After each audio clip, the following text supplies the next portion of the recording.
My sister stood at the head of the dining table wearing a $1,200 silk blouse I technically paid for and told me I owed her $314,000. She said it like she was asking me to pass the salt.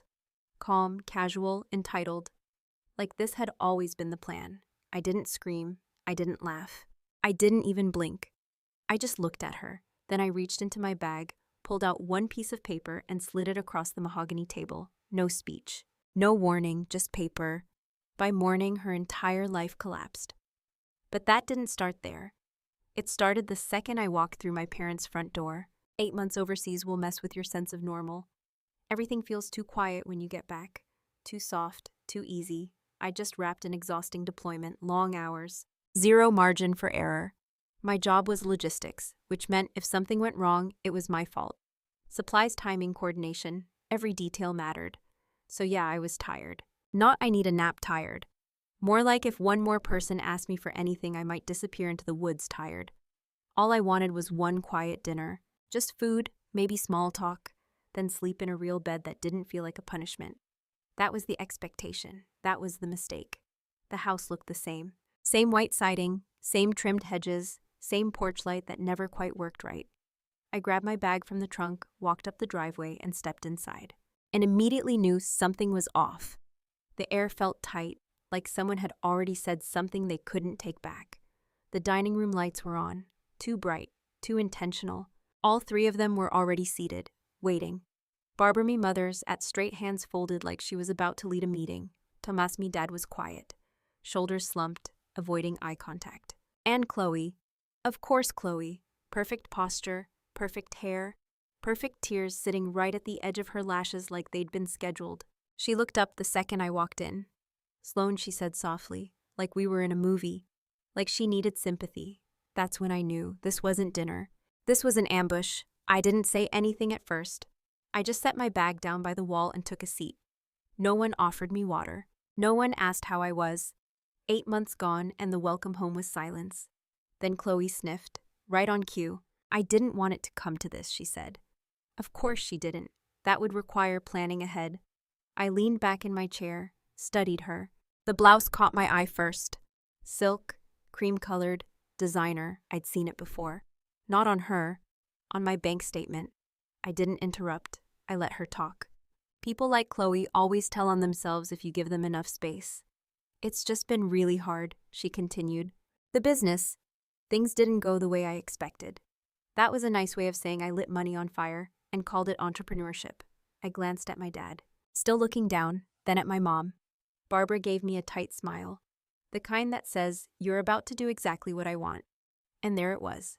The real conversation hadn't even started yet, but I could already feel it. The weight, the expectation, the assumption that I would fix this, like always. Chloe started a luxury staging company, Barbara said, finally taking control of the room. High-end properties. It had a lot of potential. Had past tense. That told me everything I needed to know. I crossed my arms, and Barbara exhaled slowly like she was preparing me for something tragic. It failed. Of course it did. You can't build a luxury business when you think branding matters more than math. She's in debt, Barbara continued. Significant debt. I didn't react. Numbers don't scare me. I deal in numbers for a living. Okay, I said. How much? That's when Chloe looked at me, and for a split second the tears disappeared, replaced by something else, something sharper. $314,000. She said it clean, no hesitation, no shame, just a number she expected me to handle. I let that sit. $314,000. Not a mistake, not bad luck. That's a lifestyle. First-class flights, designer clothes, probably a leased car she couldn't afford. I didn't need to see the receipts. I already knew the story. And I asked again, because we both knew this wasn't just an update. This was a setup. Barbara leaned forward and dropped it. We need you to sign over your inheritance. There it was, no soft landing, no pretending this was optional, just straight to the point. I blinked once, slow. Excuse me, the money your grandfather left you, she said, like she was explaining something obvious. You don't need it. You have military housing, stable income, benefits. I almost laughed. Almost? And Chloe doesn't, I asked. Chloe's lips tightened, but she stayed quiet. Barbara didn't. Chloe needs to be saved, she said firmly. Not helped, saved, like this was life or death, like I was standing between her and disaster. "You're her sister," Barbara added. "This is your responsibility." There it was, the word they always used. Responsibility. Funny how it only ever applied to me. I looked around the table, 3 people, all staring at me, waiting, not asking, waiting, like the decision had already been made. They just needed my signature. I leaned back in my chair, let the silence stretch. Because once you see it, you can't unsee it. This wasn't about family, this was about access. To them, I wasn't a daughter, I wasn't a sister. I was a resource, a backup plan, an emergency fund with a pulse. I glanced down at the table. The wood was polished, expensive, probably paid for with money that should have gone somewhere else. I reached for my water glass, took a sip, set it down carefully, no shaking, no anger, just clarity. And right there in that moment, something clicked. Have you ever walked into a room thinking you belonged there, only to realize you were invited for one reason, and one reason only? Not to be welcomed, not to be loved, but to be used, because that's exactly what this was. If you've ever been that person, the one everyone turns to when things fall apart, the one expected to fix what you didn't break, drop a comment below. I want to hear your story. And if you already know how this kind of story ends, go ahead and hit subscribe, because this one, it doesn't end the way they expected. I stood up, slow, calm, reached for my car keys on the counter. No one moved. No one stopped me. They just watched, still expecting compliance, still thinking I'd come back with a check. I looked at them one last time, really looked, and finally saw the truth. I hadn't been invited home for dinner. I'd been summoned, like an ATM. I didn't slow down until I was 3 blocks away. Then I hit the gas hard. The house disappeared in the rearview mirror, and with it whatever illusion I had left about that family. I drove without music, no calls, no distractions, just the sound of the engine and my own thoughts lining up one by one. By the time I pulled into a cheap roadside motel, I wasn't tired anymore. I was alert, focused, clear. The kind of clarity you get right before something breaks. The room smelled like industrial cleaner and old carpet. The kind of place you don't touch more than you have to. Perfect. No memories here, no emotions, just space. I dropped my bag on the chair, locked the door, and slid the deadbolt in place. Then I sat on the edge of the bed and exhaled. One slow breath. Then I opened my laptop, because feelings are useless without data, and I don't operate without data. My training kicked in fast. Same process, different battlefield. Identify the problem, verify the facts, track the flow. I started with my own accounts, checking, savings, investment transfers, anything that had my name on it. I knew I'd been helping them for years. Small things, utilities, property tax, insurance, the kind of support that doesn't feel like much until you add it up. So I added it up, month by month, line by line. And there it was, a pattern, consistent withdrawals, predictable timing. They hadn't asked recently, they hadn't needed to. They'd built me into the system. I leaned back in the chair, not surprised, just done pretending. Then I shifted to Chloe. Public records are a beautiful thing if you know where to look. Business filings, licenses, vendor disputes. It didn't take long. Her luxury staging company looked impressive on the surface. Clean website, styled photos, big claims. But underneath it was a mess. Late payments, missed contracts, complaints from vendors who never got paid. I clicked through document after document. Invoices stacked on top of each other, unpaid balances, legal notices, and then I saw it. A pattern of spending that had nothing to do with business. First-class flights, multiple, international. Designer purchases flagged as business expenses. Of course they were. Leased luxury SUV. Monthly payments that made no sense for a startup. This wasn't a failed business. This was a lifestyle funded by debt. And she wrote it straight into the ground. I kept going, because the number didn't lie. $314,000 doesn't just happen overnight. You have to work for that kind of damage. Then I opened the county records, property filings. That's where things got interesting. The house was still in my parents' name, but 6 months ago, there it was, a loan, $50,000, secured against the property. I stared at the screen for a second, then leaned closer. No mistake, no misread. They had taken out a personal loan against their own house. to bail her out 6 months ago, which meant tonight wasn't about saving Chloe. It was about saving themselves. I sat back slowly. That changed everything, because now the picture was clear. They weren't asking for help. They were plugging a hole they created, and they needed my money to stop the bleeding. I rubbed my jaw thinking it through. Barbara wasn't panicking at dinner, she was executing a plan. Chloe wasn't crying, she was performing. And my dad? He already knew how bad it was. That's why he couldn't look at me. I went back to the records, digging deeper, because if they'd done that, what else had they done? That's when I found it, buried in a rejected filing. A document that never went through, but still existed. I opened it and just stared. Power of attorney, my name at the top, my signature at the bottom, except it wasn't my signature, not even close. Sloppy, rushed, wrong angle. Someone had tried to copy it, poorly. I scrolled down, filed 3 months ago, while I was overseas in a combat zone. I felt something shift in my chest. Not anger, not even betrayal. Something colder, because this wasn't a request anymore. This wasn't family drama, this was fraud. They hadn't just asked for my money, they had already tried to take it. Without me, without permission, without even telling me. I checked the status. Rejected. Reason missing military notary verification. I let out a slow breath. That one detail saved them. Or maybe it saved me. Because if that had gone through, they would have drained everything. And I wouldn't have known until it was gone. I closed my eyes for a second, then opened them again. Clear, focused, done. The sadness I felt earlier, gone. Burned off. Replaced by something precise, controlled, tactical. I wasn't dealing with family anymore. I was dealing with a situation. And situations get handled. I went back to my accounts, checked access logs, no unauthorized entries. Good. The trust itself wasn't directly accessible online. Better. That meant whatever they tried had to go through legal channels, which is why they forged it. Amateurs. I took a screenshot of everything, saved copies, backed them up, time-stamped. Because documentation wins. Every time. Then I leaned back in the chair again, looked at the ceiling, and let the silence settle. 3 people, 1 plan, and they thought I wouldn't check. That was their biggest mistake. They still saw me as the same person who just paid things and moved on. They forgot what I actually do. Logistics isn't just moving supplies. It's tracking systems. It's finding weaknesses. It's shutting things down before they spread. And right now, they had exposed everything. I glanced at the clock on the nightstand.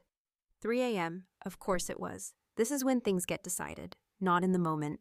Not at the table, but here, alone, with the truth in front of you. I reached for my phone, paused for half a second, then scrolled to the number I hadn't used in a while. Base Legal Office. JAG. If this was going where I thought it was going, I wasn't handling it alone. I hit dial and waited. Because whatever they thought this was, they were about to learn the difference between asking and crossing a line you can't come back from. The line clicked and I didn't hesitate. By Monday morning, I was sitting in a sterile office that smelled like printer toner and bad coffee. Base Legal, JAG. No emotions here. Just rules. The attorney across from me didn't waste time. Mid-40s, sharp eyes, the kind of person who reads everything twice and trusts nothing on the first pass. I liked him immediately. You said there was a forged power of attorney, he said, flipping open a legal pad. I slid my laptop across the desk. Attempted, rejected. But yeah, they tried. He scanned the document. Didn't react right away. That's how you know someone's good. They don't jump, they verify. Signature doesn't match, he said finally. And no military notary. That's why it got kicked back, I figured. He leaned back slightly, studied me. You were deployed at the time combat zone. He nodded once. That escalates it. Of course it does. I sat there calm, hands folded, no shaking, no nerves, just facts. What are they trying to access, he asked. A trust. Details. I handed him the folder I'd printed that morning. He opened it, flipped through, then stopped. Actually stopped. That was new. This is interesting, he said. I waited, because timing matters. They can't touch this, he said, tapping the page. Not the way it's structured. Explain. He turned the document toward me. Your grandfather set this up as an irrevocable trust. That means the terms can't be changed. Not by you, not by anyone. I nodded slowly. Okay. He pointed to a section highlighted in yellow. And this right here, this is the part they didn't account for. I leaned in. In terrorem clause, he said. Latin. Of course it was Latin. What does that mean, I asked. It's a no contest clause. Anyone who tries to challenge the trust, interfere with it, or manipulate access. He paused. Gets nothing. I stared at the page. Nothing, zero. Completely disqualified. I leaned back in my chair. Well, that was clean. So if they had succeeded, I asked, they would have triggered the clause, he said, and legally cut themselves off from any potential claim, permanently. I let that sink in. Grandpa. Old Air Force colonel. He knew. He knew exactly what kind of people he was dealing with. And he built the system accordingly. I almost smiled. Almost. So they tried to steal from something they couldn't legally access, I said. Correct. And if they pushed harder, they'd destroy their own position. I nodded once. Good. The attorney watched me for a second. You're not surprised, he said. No. Angry, I thought about it, then shook my head. No, just adjusting. He closed the folder. Well, legally you're protected, but I'd recommend documenting everything. And if they attempt anything else, we escalate. I stood up. Already done here. Thanks. He nodded. Just one thing, he added. I paused at the door. Don't engage emotionally, he said. People like this rely on reaction. Stay controlled, you win. I gave him a small nod. That part I already knew. By the time I got back to my car, the plan was already forming. Not loud, not dramatic, just precise, because confrontation is messy, control is clean. I pulled out my phone, opened messages, scrolled to Barbara, stared at her name for a second, then typed. I'm looking over the numbers. Let's have a family dinner on Friday to finalize the paperwork. I hit send. 3 dots appeared almost instantly. Of course they did. She'd been waiting. That was the reply. A heart emoji. I actually laughed. Out loud. Not because it was funny, because it was predictable. She thought I folded. Thought I stepped back into position. The reliable one. The fixer. The one who cleans up the mess. She didn't even question it. Didn't ask for details. Didn't clarify. Because in her mind, the outcome was already decided. That's the danger of people who underestimate you. They stop paying attention. The rest of the week was quiet. On the surface. No calls, no pressure. They didn't need to push. They thought they already won, which gave me time. Time to do what I do best. Audit, not their system. Mine. I sat at my desk that night. Laptop open. Bank account pulled up. And for the first time I looked at it like an outsider. Not as support, not as family. Just numbers. Flow in, flow out, and the outflow, yeah. It was consistent. Property tax, $600 a month. Auto pay.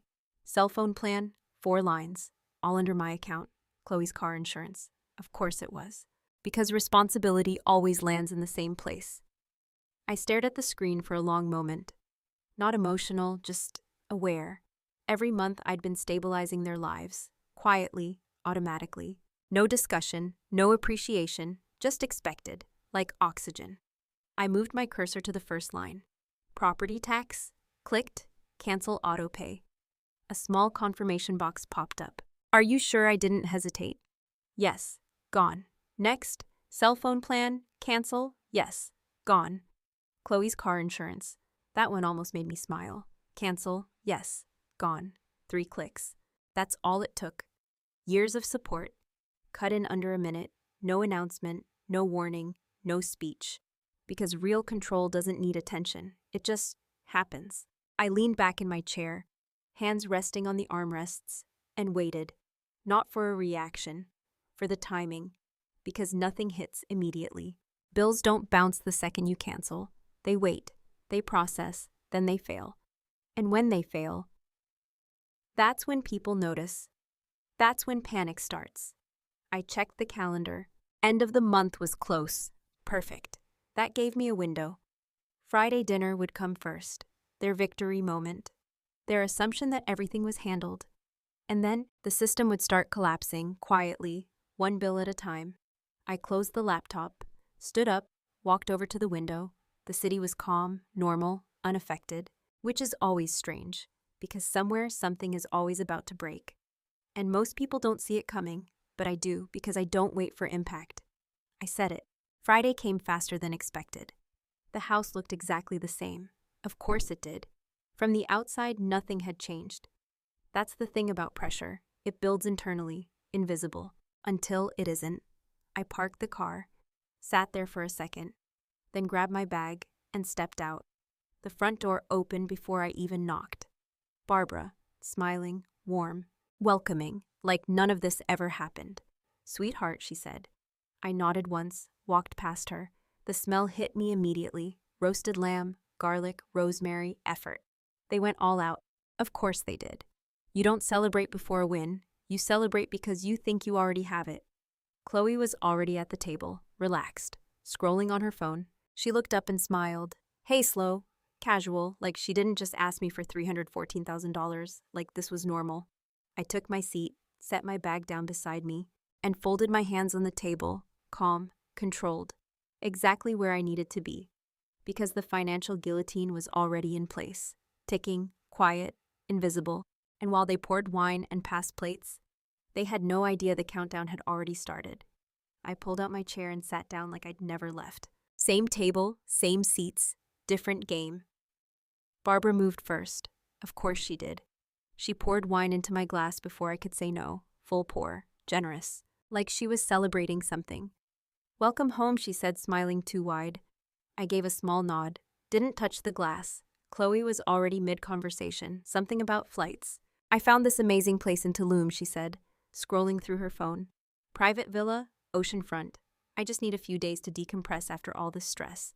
I almost laughed. Stress. That was one way to describe burning through $300,000. She turned the phone toward me. Pictures of white sand, blue water, infinity pool. "Isn't it beautiful?" she asked. "It's expensive," I said. She smiled like that was a compliment. Barbara jumped in before the silence could settle. "She deserves a break," she said quickly. "After everything she's been through, right, because consequences are exhausting." I glanced at my dad. Thomas kept his eyes on his plate, cutting his food into small, careful pieces, like if he focused hard enough, he wouldn't have to participate. Same as always. Dinner moved forward like a performance. Plates passed. Small talk forced. Barbara asked about my deployment. Didn't wait for the answer. Chloe laughed at things that weren't funny. I said just enough to keep it moving. No more. No less. Because this wasn't dinner.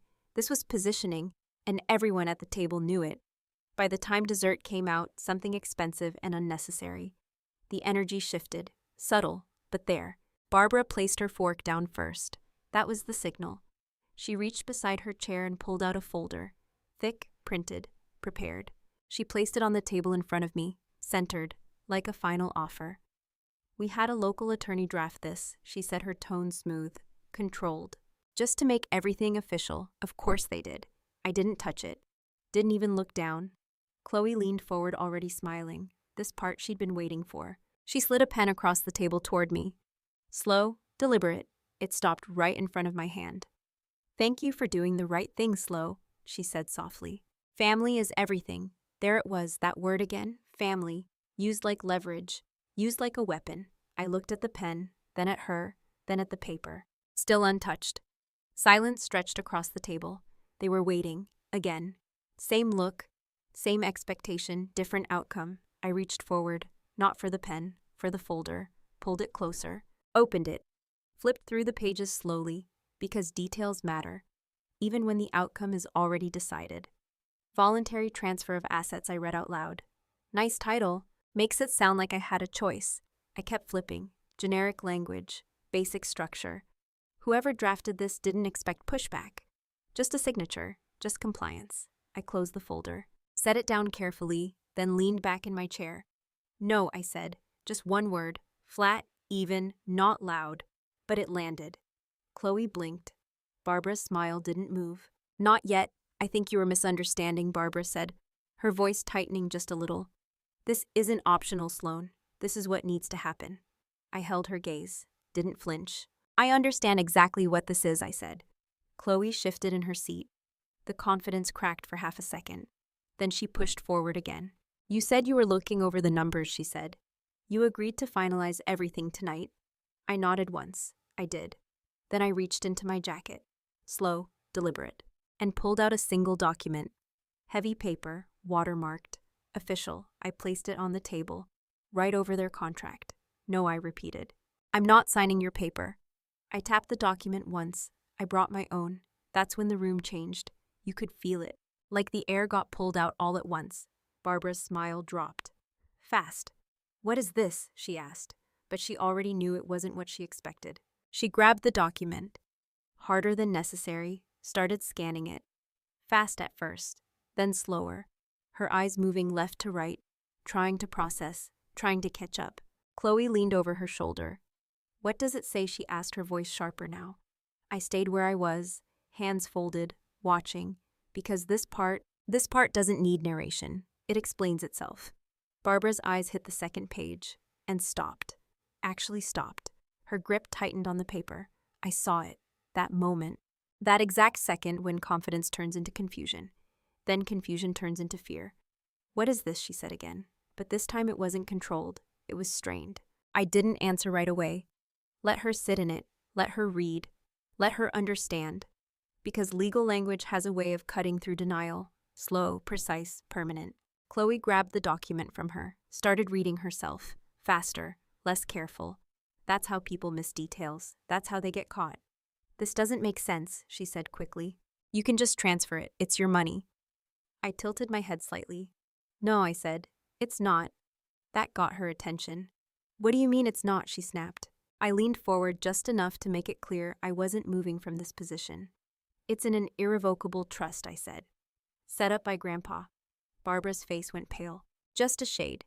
But enough. That means, I continued, I can't transfer it. I can't modify it. I can't access it the way you think I can. Chloe shook her head. That's not true. It is, I said. I tapped the document again. Page 2. Keep reading. Barbara didn't want to. I could see it. But she did. Because she needed to find a way out. Her eyes moved again. Slower now. More careful. Looking for something. Anything. Then she found it. And everything stopped. Her face lost color. Not gradually. Instantly.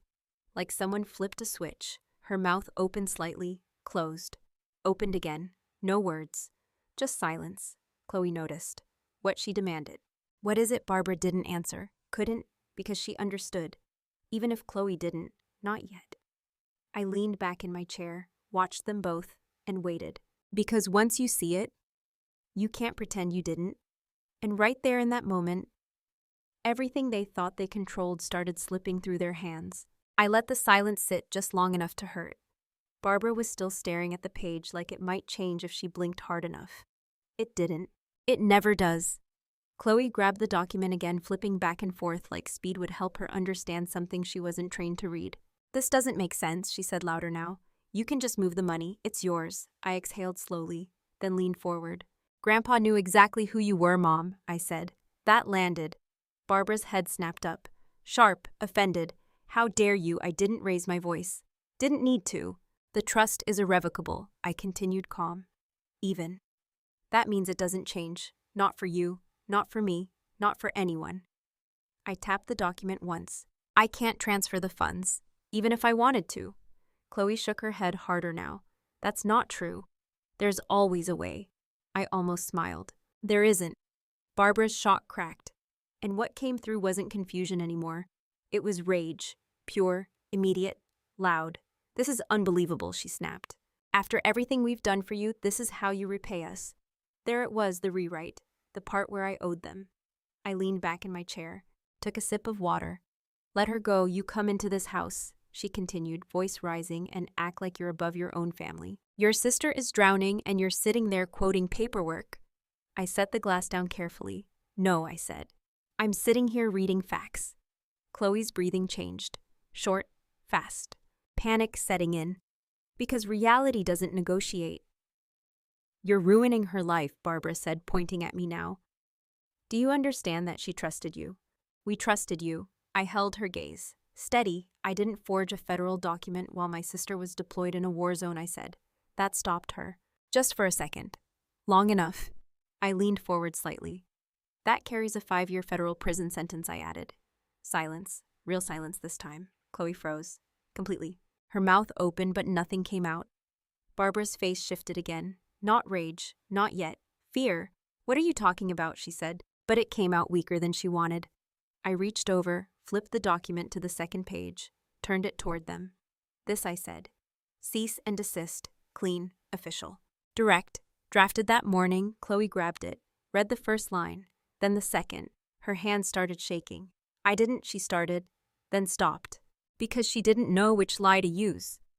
Barbara leaned in, read it over her shoulder, slower, more careful, because now she knew this wasn't a bluff. This is ridiculous, she snapped, trying to recover. You're threatening your own family with legal action. I didn't move. You already tried to access the trust without me, I said. This is just the response. Chloe pushed her chair back slightly, not standing, just creating space. Like distance might help. I didn't do that, she said quickly. I don't even know how to file something like that. I raised an eyebrow. You're telling me your signature just showed up on a power of attorney by accident? She didn't answer. Barbara stepped in.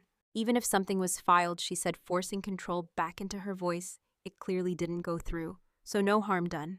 I nodded once. That's one way to look at it. And the correct way, she added. I tilted my head. Or I said it's attempted fraud that failed. That hit harder. Because now we weren't dancing around it. We were naming it. Chloe's breathing picked up again, fast, shallow, tears starting to fall for real this time. Not staged, not controlled. Just panic. I can't go to jail, she said, almost whispering. No one responded, because no one had an answer. Barbara turned back to me. You're blowing this out of proportion, she said, but the confidence was gone. We were just trying to help her. No, I said. You were trying to access money that isn't yours. She needed it. That doesn't make it legal. Her jaw tightened. This family is unbelievable, she muttered. I didn't react. Because I wasn't part of that sentence anymore. Not really. That's when my dad spoke. First time all night. Sloan. His voice was quiet, worn down. I looked at him. Really looked. He looked older, tired. Not just tonight, in general. We made a mistake, he said slowly. Okay. It got out of hand. That was the closest thing to truth anyone had said. He leaned forward slightly, hands clasped together. Just help us fix it, he said. We don't need all of it. Just enough to cover the house loan. There it was, the real number, the real problem. $50,000, not $314,000. That was Chloe's mess. This was theirs. I nodded slowly, like I was considering it. Then I spoke. I canceled the property tax auto pay on Tuesday. The words landed flat, but the effect wasn't. My dad blinked. What? You have 30 days before the county flags the house for delinquency.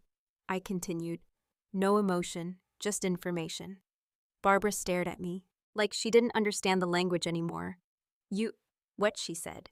I stopped the payments, I said. All of them. Chloe looked between us, confused. What payments, she asked. I didn't look at her. Property tax, cell phones, your car insurance. That one hit her, hard. You paid she started. Past tense, I said. Silence. Then everything broke. You can't do that, Barbara snapped, standing up now. That's our house. It's your responsibility, I said. You've been paying it for years, and now I'm not. Simple, clean, final. Chloe started crying again, louder this time, not controlled at all. You're just going to let everything fall apart, she said between breaths. I looked at her, for the first time that night directly. Yes, that was it. No explanation, no apology, because none of this was mine to carry. The realization hit them all at once, not gradually, all at once, like something physical, heavy, unavoidable. I wasn't part of their system anymore. I wasn't the backup plan. I wasn't the solution. I was gone. Chloe broke completely, sobbing, shoulders shaking. Barbara just stood there, frozen, because she couldn't control this, not with guilt, not with anger, not with pressure. Nothing was working. And my dad? He just sat back, quiet, like he finally understood. I stood up, slow, no rush, straightened my jacket, smoothed it down, everything in place. Because this wasn't emotional, this was operational. I picked up my bag, turned toward the door. No one stopped me. No one tried. Because they knew. This wasn't a negotiation. This was over. I reached the door, opened it. Cool air hit my face. And for the first time all night, I felt something, not anger, not sadness, relief. I stepped outside and didn't look back. The door shut behind me and I didn't slow down. I walked to my car, got in, drove off, didn't check the mirror, didn't need to, because everything that mattered was already behind me. By Monday, I was back on base. Same office, same systems, same workload. But something was different. Quiet. Not around me, inside me. No noise, no pressure. No constant pull to fix things that weren't mine. Just clarity, clean, sharp, useful. I sat at my desk, logged in, and got to work. Because that's what I do. I handle what's in front of me. And for the first time in years, nothing behind me was bleeding into it. No texts, no calls, no urgent family problems. Just silence. At first it felt strange, then it felt right. The first domino fell about 10 days later. I didn't hear it directly. I never do. Information finds me. Always has. A mutual contact mentioned it casually. Hey, didn't your sister drive that white SUV? I kept my eyes on my screen. Used to. Yeah, I saw a repo truck take it right out of your parents' driveway. Middle of the day. Neighbors watching. I nodded once. Sounds about right. That was the thing about debt. It doesn't care about timing. It doesn't wait for you to get your life together. It just shows up and takes what it's owed. I pictured it for half a second. Chloe standing there, probably yelling, probably crying. Didn't matter. The contract always wins. A week after that, the next piece moved. Vendors, lawsuits. The kind you can't ignore. Unpaid invoices don't disappear. They escalate. And when they escalate, they get expensive. I didn't need to check the records again. I already knew what they'd find. Everything I saw that night in the motel, that was just the beginning. Now it was public. Now it had weight. Now it had consequences. Then came Barbara. Not directly, of course not. People like her don't confront reality. They rewrite it. I saw the post through someone else. Screenshot. Forwarded. Some daughters forget where they came from, it read. Some abandon their families when they're needed most. But God sees everything. No names, no details. Just vague enough to sound noble. Just specific enough for her circle to know exactly who she meant. Classic. I stared at it for a second, then closed it. No response. Because engaging with that's the trap. You respond, you validate the story, you stay silent, they have to carry it alone. But Barbara didn't expect what happened next. Because there's always someone who knows more than you think. In this case, her sister, my aunt, the one she hadn't spoken to in years, the one she pushed out when control didn't work. She commented, publicly, no hesitation, no the comment started. What you're not saying is that you and your daughter tried to forge a power of attorney while Sloan was deployed. You tried to take money that wasn't yours. Straight to the point, no soft edges. Maybe tell your country club friends that part too. I read it twice. Then once more, because that was clean. Barbara didn't reply. She couldn't. Because denial doesn't work when someone brings receipts. And that audience, they don't forgive embarrassment. They remember it, store it, use it later. That post disappeared within the hour. Too late, damage was done. By the third week, the system was in full collapse. No more buffers, no more support. Everything hitting at once. Bills stacking, calls coming in, deadlines passing. That's what happens when you remove the one person holding everything together. It doesn't break slowly, it drops. All at once. I was finishing up a report when my phone buzzed.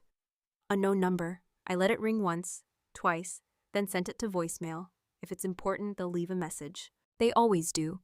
30 seconds later, it buzzed again. Same number. Persistent. That got my attention. I stepped outside, called it back. It didn't go to voicemail. Someone picked up immediately. Is this Captain Sloan male voice? Professional, yes. This is military police at the front gate. I paused. Okay, there's a civilian here requesting access. Claims to be your sister. I closed my eyes for half a second. Of course she was. She's causing a disturbance, he continued, refusing to leave. I exhaled slowly. Do not grant access, I said. I didn't authorize her. Understood. I started walking toward the gate anyway. Not because I needed to, because I wanted to see it. The final stage. She was exactly where they said she'd be. Standing just outside the checkpoint, arguing, loud, desperate.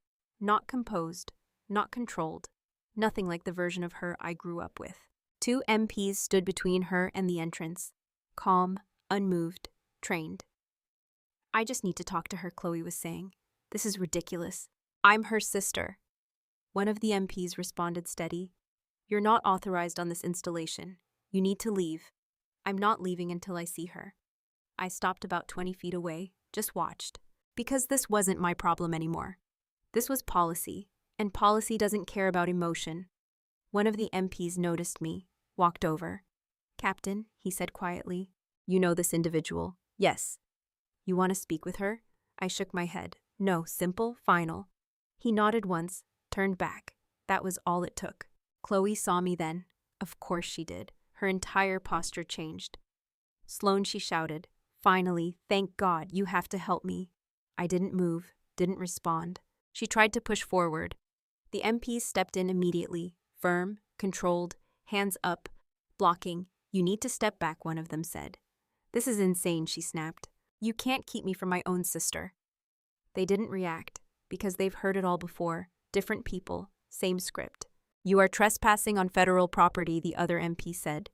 If you don't comply, you will be detained. That word hit her. Detained, not asked, not escorted. Detained. Her voice cracked. I just need 5 minutes, she said, looking at me again. Please, I held her gaze, and said nothing, because there was nothing left to say. She stepped forward again, just a little, enough. That's all it took. The MPs moved in, quick, controlled, hands on her arms, guiding her back. She resisted. Of course she did. But it didn't matter. They're trained for that. Within seconds, she was outside the perimeter. No access, no negotiation, no exception. Ma'am, you are being issued a formal trespass warning, one of them said. Return again and you will be arrested. She froze, completely, because now it was real, not family, not personal, official, documented, permanent. They walked her to the side, took her information, filed it, standard procedure. I turned around, didn't wait, didn't watch her leave. Because I didn't need to. That moment, that was the end of whatever control she thought she still had. And for the first time, they were all exactly where they put themselves. I almost didn't recognize the number. It popped up on my phone late in the afternoon. No name, just a local area code I hadn't seen in months. I let it ring once, twice. Then I answered. Hello, there was a pause. Not the kind where someone's checking if you picked up. The kind where they're deciding if they deserve to be heard. Sloane. I closed my eyes for half a second. Yeah, it was him, my dad, Thomas.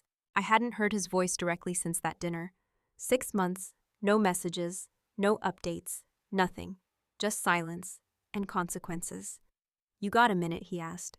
His voice sounded different, lower, thinner, like something had been worn down over time. I've got a minute, I said. I stepped out onto my balcony, closed the sliding door behind me. The air was warm, quiet, normal, a completely different world from the one he was calling from. How are you, he asked. I almost laughed. Not because it was funny, because it was late. I'm good, I said. You... Another pause, longer this time. We're still in the house, he said finally. For now, that told me everything. Foreclosure doesn't happen overnight. But when it starts, you feel it. Every letter, every notice, every deadline getting closer, I figured I said. No judgment, just acknowledgement. Chloe's situation came next. He didn't say it directly. He didn't have to. She filed, he said quietly. Bankruptcy. I leaned against the railing, looked out at the skyline. Yeah, I said. That tracks. She's working now, he added. Retail, part-time. That one hit different. Not because I felt bad, because I knew her. And I knew what that meant to her. No image, no control, no illusion, just reality. She sold most of her stuff, he continued. Clothes, bags, all of it.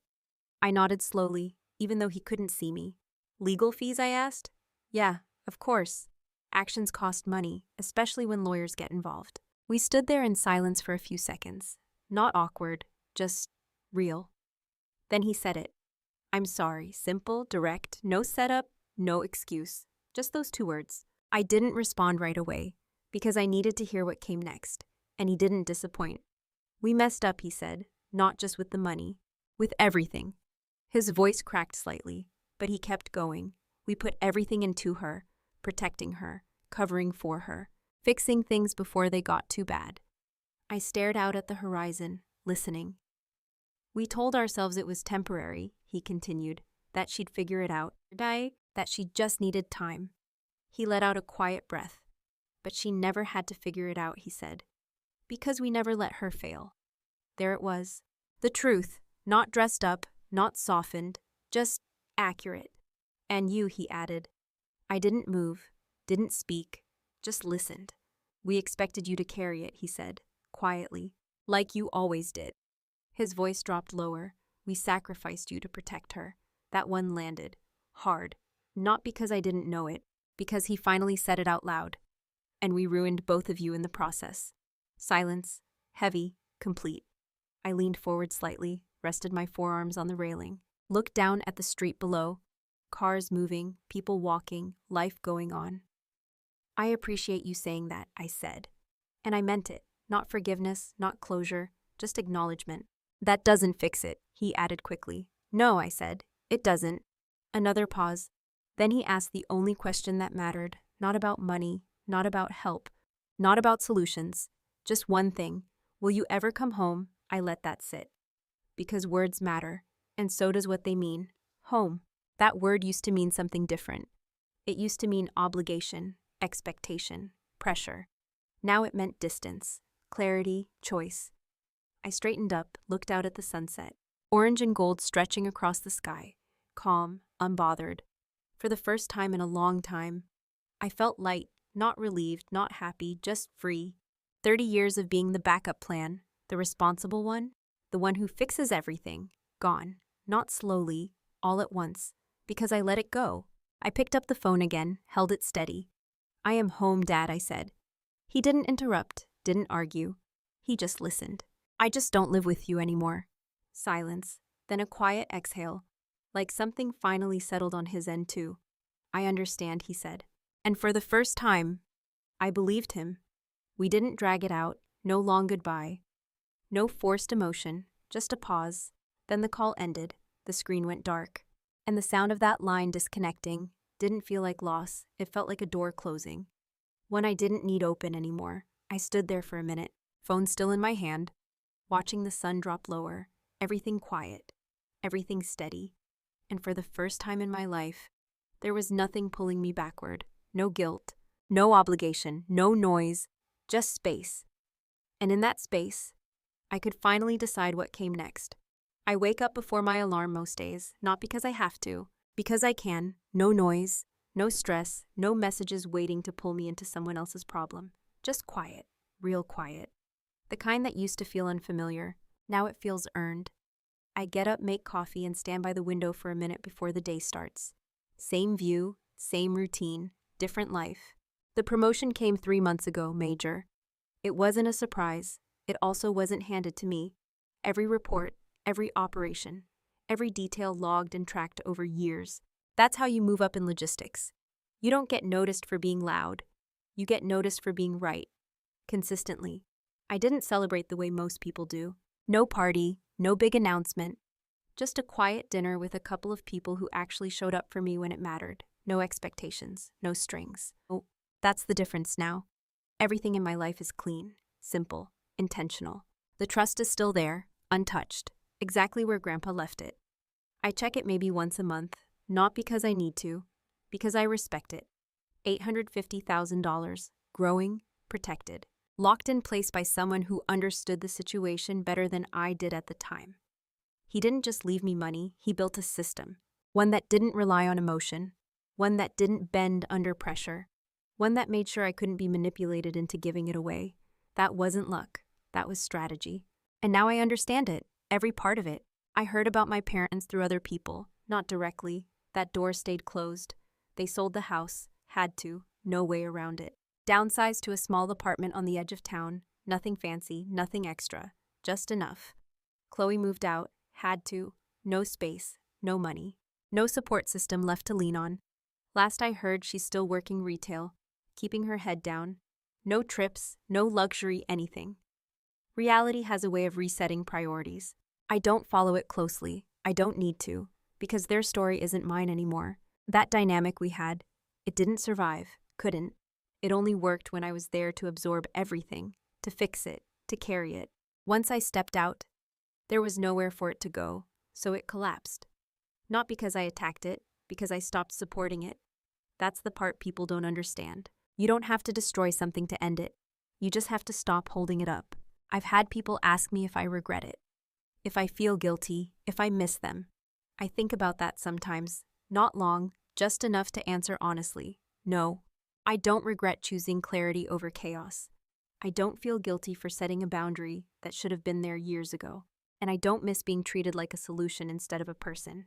What I do miss is what it could have been, what a real version of that family might have looked like. But you can't live in a version of something that never existed. You deal with what's real, and you move accordingly. I still think about that night sometimes. The table, the paper, the moment everything shifted. Not with anger, not even with frustration, just recognition.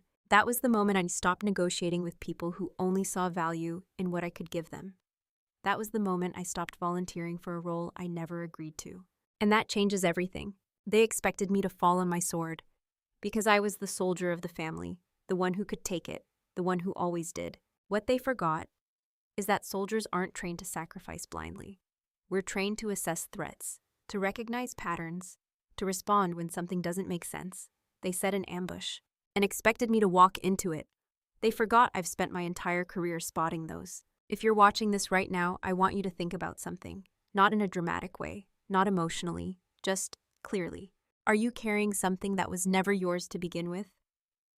Are you the one everyone turns to when things go wrong? The one expected to fix it, fund it, or clean it up? And when you stop, everything suddenly becomes your fault. Yeah, I know that position. I lived in it for years, and here's what I learned. You don't fix that by working harder. You don't fix it by giving more. You fix it by stepping back, by drawing a line and holding it, even when it's uncomfortable, especially when it's uncomfortable. Because the moment you stop carrying everything, you find out what actually stands on its own, and what was only standing because of you. If you're the one carrying the weight for people who only see you as a bank account, it's time to put the bags down. Not slowly, not halfway. All the way. Drop a comment if you've ever had to set a hard boundary with your own family. I read those. And I know I'm not the only one. Don't forget to like and subscribe for more stories like this. I'm Sloan, and my piece is no longer for sale. I used to think the problem was money. That's what it looked like on the surface. $300,000, debt, bills, a failed business. That's what people saw. That's what they talked about. But sitting here now, months later, I can tell you that wasn't the real problem. Money was just the trigger. The real issue was the role I had been playing my entire life. And more importantly, the role I never questioned. For 30 years, I was the responsible one, the stable one, the one who didn't cause problems, the one who fixed them. If something broke, I handled it. If something went wrong, I stepped in. No drama, no complaints, just results. And at some point that stopped being appreciated and started being expected. That's the shift most people don't notice until it's too late. Because it doesn't happen all at once. It builds, quietly, every time you say yes when you're tired. Every time you cover for someone who should be accountable. Every time you step in before things fall apart. You're not just helping, you're training people. You're teaching them exactly what role you're willing to play. And once that role is set, they don't question it. They rely on it. That's what happened to me. I wasn't seen as strong. I wasn't seen as reliable. I was seen as available. Available resources. Available solutions. Available backup. And when things finally collapsed on their end, they didn't ask if I could help. They assumed I would, because I always had. Here's the part that took me the longest to accept. They didn't create that system alone. I helped build it. Not intentionally, not maliciously, but consistently. Every time I stepped in without setting a limit, I reinforced it. Every time I absorbed the damage, I made it easier for them to keep making the same decisions. That's the part no one likes to admit, because it's easier to point at the people who took advantage than it is to look at the patterns that allowed it. I used to think I was being a good daughter, a good sister, someone who showed up when it mattered. And in a normal situation, that would be true. But this wasn't normal. This was a system built on imbalance. One side gives, the other side takes. And as long as the giving doesn't stop, the taking never does. There's a difference between support and dependency. Support helps someone move forward. Dependency keeps them exactly where they are. And if you're always the one fixing things, you're not helping them grow. You're helping them stay the same. That's what I saw when I went through those records. Not just numbers, patterns, cycles, decisions that never had consequences, because I was always there to absorb them. That's not love, that's insulation. And insulation feels good until reality hits. Another thing I learned, guilt is one of the most effective tools people use to keep you in place. Not always intentionally. Sometimes it's just what they know. But it works. Your family, you have to help. They need you. All of it sounds reasonable until you ask one simple question. At what cost? Because there is always a cost. Time, energy, money, peace. Something gets traded every time you say yes. And if you never check the balance, you end up paying for things that were never yours to begin with. For me, the cost was clarity. I stopped asking whether something made sense. I stopped questioning whether it was fair. I just responded, automatically, because that's what I had been trained to do. And that's the most dangerous part. When your reaction becomes automatic, you stop evaluating the situation. You just act. That night at the dinner table wasn't the beginning. It was the exposure, the moment where everything that had been building quietly finally showed itself all at once. The expectation, the entitlement, the assumption that I would sacrifice something significant, without hesitation, without discussion, without limits. And when I didn't, that's when everything changed. Not because I attacked them, not because I argued, but because I stopped participating in the pattern. That's all it takes. You don't need a dramatic exit. You don't need a perfect speech. You just need to stop playing the role.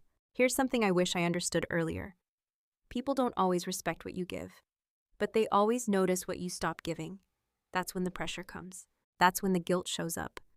That's when the narrative flips. You go from reliable to selfish overnight. Not because you changed, but because their access did. And if you're not prepared for that shift, you go right back to the old pattern, because it's easier to be useful than it is to be misunderstood. But useful doesn't mean valued. It just means available. The hardest part for me wasn't walking away. It was sitting with the realization that I had been operating on the wrong definition of responsibility. I thought responsibility meant showing up no matter what. No conditions, no limits. Now I know better. Responsibility without boundaries is just self-neglect with a nicer name. If I could go back and tell myself one thing, it wouldn't be work harder. It wouldn't be more patient. It would be this: pay attention to the pattern, not the moment. Anyone can have a bad day. Anyone can need help. But patterns tell you the truth. And once you see it clearly, you have a choice. Keep supporting it or step out of it. I didn't step out because I was angry. I stepped out because I finally understood what I was standing in. And once you understand that, staying doesn't feel like loyalty anymore. It feels like surrender. And I'm not built for that. I used to think my situation was extreme, like it had to look this obvious for it to count. $300,000, legal documents, a full-on ambush at a dinner table. That's easy to point at. Easy to say, yeah, that's clearly wrong. But most situations don't look like that. They're quieter, more subtle. And that's exactly why they last longer. This doesn't start with a huge demand. It starts small, a favor here, a bill there. Can you cover this just for now? I'll pay you back next month. Just need a little help. Nothing alarming, nothing dramatic. And if you're someone who's responsible, you say yes. Because it makes sense. Because you can. Because it feels like the right thing to do. But then it happens again and again and again. And before you realize it, it's not a favor anymore. It's a system. A quiet expectation that you'll always be there to catch whatever falls. I've talked to people since all this happened. Different backgrounds, different families, same pattern. One person carries more than they should. Everyone else adjusts to that. And no one questions it until that person stops. That's when everything gets loud. Suddenly you're the problem. You've changed. You're being selfish. You don't care about family anymore. All of it shows up at once. Not because you did something wrong, but because you disrupted something that was working for them. Here's the part that matters. Being the reliable one isn't the issue. Being the only one carrying the weight is. There's a difference. And most people don't see it until they're already exhausted. If you find yourself in that position, you don't need a dramatic exit. You don't need to burn everything down. You need to slow down and start paying attention. Look at the pattern, not what people say, not what they promise, what actually happens. Who steps up when things go wrong? Who takes responsibility? Who changes behavior? And who just waits for you to fix it? That tells you everything. When I went through my accounts that night in the motel, I wasn't just looking at numbers. I was looking at repetition, consistent outflow, consistent support, and no real change on the other side. That's how you know it's not temporary. That's how you know it's not just a rough patch. That's how you know you've become part of the system. So what do? You don't start with a speech. You don't sit everyone down and try to explain your feelings. Because people who benefit from the system aren't motivated to understand it. You start with actions, small ones, quiet ones, but consistent. You stop saying yes immediately. You take time before responding. You let the request sit. You ask yourself one question. Is this actually mine to solve? If the answer is no, you don't solve it. Simple, not easy, but simple. And when you do that, watch what happens. Some people will adjust. They'll respect it. They'll figure things out on their own. Those relationships, they're real. They can handle boundaries. Others won't. They'll push. They'll guilt you. They'll try to pull you back into the same role. That reaction, that's your answer, not what they say. How they react when you stop giving. I didn't announce anything when I canceled those payments. I didn't send a message. Didn't explain. I just stopped. Because I didn't need their permission to correct something that was already wrong. And that's another thing people struggle with. They think they need agreement before they change. They don't. You don't need a group decision to set a personal boundary. You just need consistency. Here's something else that matters. Boundaries don't feel good at first. They feel wrong, uncomfortable, even selfish. Because if you've spent years being the one who gives, doing the opposite feels unnatural. That's normal. That's part of the process. The discomfort doesn't mean you're making the wrong choice. It means you're making a new one. I've seen people go back to old patterns just to avoid that feeling, just to avoid being misunderstood. But that's the trade. Temporary comfort for long-term damage. When I stepped back, everything didn't magically fix itself. It got worse, at least on their side. Bills hit, systems failed, reality showed up, and that's the part most people fear. What if everything falls apart when I stop? Here's the truth. If everything falls apart when you stop holding it together, it was never stable to begin with. You weren't supporting something strong. You were propping up something weak. And weak systems don't need more support. They need exposure. That's what boundaries do. They expose what's actually there. And once it's exposed, people have two options: adapt or collapse. You are not responsible for which one they choose. That was the hardest part for me to accept. Letting things fail, letting people deal with the consequences of their own decisions, not stepping in, not fixing it, just letting it happen. But that's also where the shift happens. Not for them, for you.